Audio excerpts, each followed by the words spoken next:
Good day everyone. I am Agnes Binauhan and I'm going to discuss about Chapter 2, which is Warranty Management and its Components, Subtopic G Inventory Migration Scope. Inventory migration is a mammoth project exercise involving internal teams as well as many external agencies.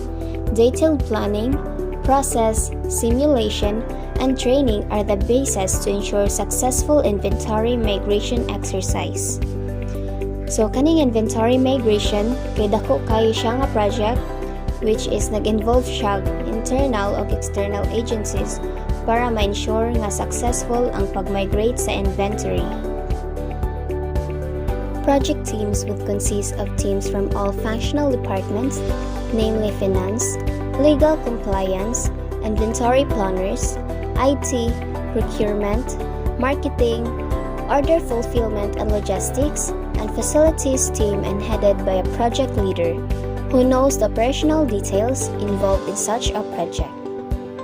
So, mao na siya ang mga departments para ana nga project. A similar project team is required to be set up at the 3PL service provider's end too. The project also calls for project sponsors, for management to oversee and facilitate the project's decisions. So, same project team ang kinahanglan sa 3PL. Ang kaning project kasad kay need silag sponsor gikan sa management aron mag-guide og tarong og mapadali ang mao nga project. The project planning and execution revolves around the setting of a target date for start-up operations from the new facility after migration. All activities originate after this announcement. Normally, the transitions should be planned in a lean month or period when the demand for logistics supply chain is likely to be lean and the inventory in the warehouse is the lowest level.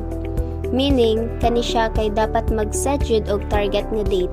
So kinahanglan ang kaning pag-migrate kay dapat planuhon daan kung kano sa especially if dili na enough ang demand. Marketing. Sales and order fulfillment department would have to announce the plans to the distribution, channel partners and the rest of the players in the chain, and plan to increase the stocks at the forward locations to cover up for the period of migration when the supplies are likely to get disrupted. The new location, address, and details would have to be informed to the markets. So kaning sales and order fulfillment department, kay dapat nila ipahibalo kung kano sa ilang distribution, then kaning mga partners or mga customers nga nagplano nga punan nilang stock to cover up for the period of migration when the supplies kay likely to get disrupted, meaning lagmit magubot, then ang bag-ong address sa location kay dapat ipahibalo or ipa-inform sa merkado. Procurement. Inventory planners and logistics will plan for holding required stocks in the pipeline. Plan for a lean inventory in the warehouse by shipping out and liquidating stocks as much as possible. Stop inbound shipments during the transition period and inform all vendors, suppliers, freight forwarders of the new warehouse location for future transactions. Okay, sa procurement, kaning inventory planners and logistics kay sila nagda sa required ng mga stocks, then kaning gikan sa warehouse para shipping ila silang i-liquidate ang stocks, and as much as possible stop ang inbound shipments during transition period o inform ang tanang vendors, suppliers og freight forwarders. Ang kaning inbound shipments di ay kay bayad ni siya or shipping charge sa paghatod sa mga produkto adto sa imong department. Legal compliance would entail registering the new facility with the authorities and obtaining the necessary licenses, permissions, and clearances from all statutory authorities concerned. This would have to be complied with both by the company as well as the 3PL service provider in the respective areas of obligation. So kini ka importante jud kay ni siya no.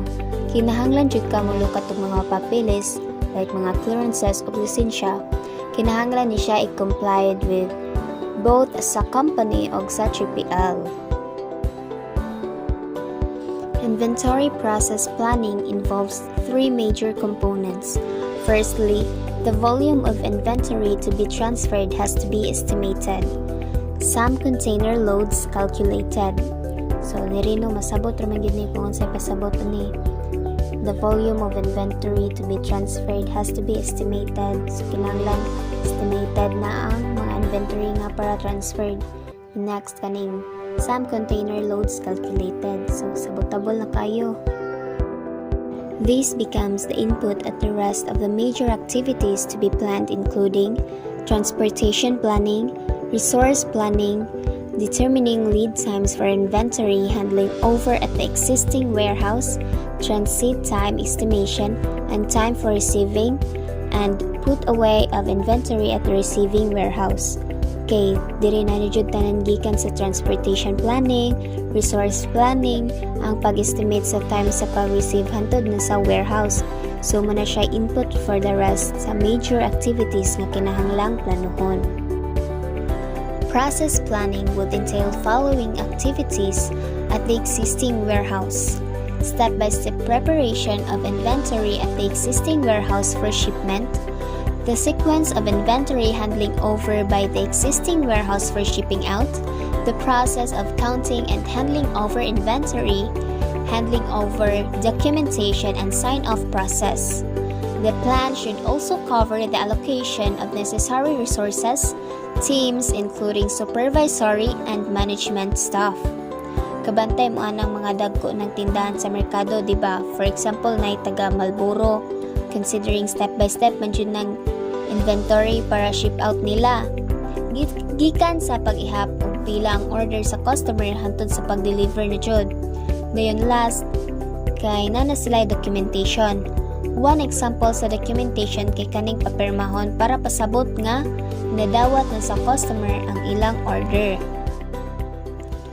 Transport management planning would have to ensure that the transporter provides dedicated capacity and the containers as planned without disruption.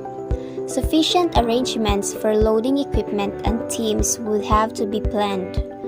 The inventory loading plan should cover details of how inventory would be loaded in sequence and the documentation process. The documents and loading information would have to be passed on the receiving warehouse electronically before shipment reaches, so that the receiving teams can prepare the systems and teams in advance with the information on what to expect in each container.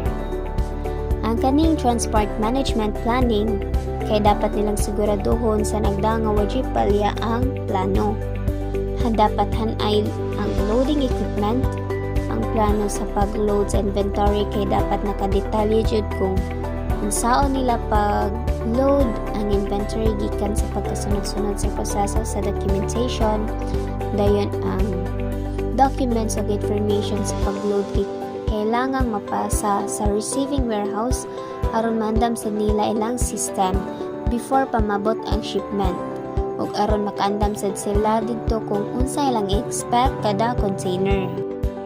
IT plays an important and critical role. Detailed planning would entail setting up of new location and transfer of inventory in the system or transferring the existing inventory database to the new service provider. Aspects of location charges, layout changes, or process changes would have been to be worked out in detail, along with trails undertaken to ensure interfacing and data transfer in sync with the VMS at the new service location. So kabalo naman jud ta ni tanan di ba kung unsa ka importante ang IT labi na sa supply chain. Mapadali man jud ang pag-process nato with the help sa IT. Like for example, magbalin sila data nga nakasync sa VMS. Unlike kung mano-mano kay murag kapoy na kayo sa. Pero sa tabang sa IT, dali na lang kayo ni para nila. In a migration scene, resolving the inventory discrepancies arising from the transfer and ensuring 100% matching of physical inventory to the new system upload at the new warehouse location with the system at the company's end is the most critical to the entire operations. That's all for my report about inventory migration scope. Hope you learned something and thank you for listening.